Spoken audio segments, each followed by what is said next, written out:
നമ്മൾ നന്നാവുന്നത് കാണാൻ ഇഷ്ടമില്ലാത്ത ഒരു അയൽക്കാരനെ പോലെയാണ് നമ്മുടെ മനസ്സ്.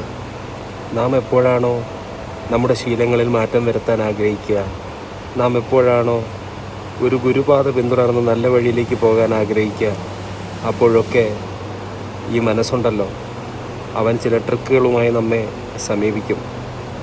അതായത് മദ്യപാനം നിർത്താൻ ആഗ്രഹിക്കുന്നവൻ പിന്നെ ചുറ്റും കാണുന്നതൊക്കെയും മദ്യം കുടിക്കാനുള്ള സാധ്യതകളായിരിക്കും എന്ന പോലെ ജീവിതത്തിൻ്റെ നന്മകളിലേക്ക് തിരിഞ്ഞു നടക്കുക എന്ന് പറഞ്ഞു കഴിഞ്ഞാൽ മനസ്സ് നഷ്ടപ്പെട്ട മനോരോഗിയായി മാറുക എന്നല്ല അർത്ഥം.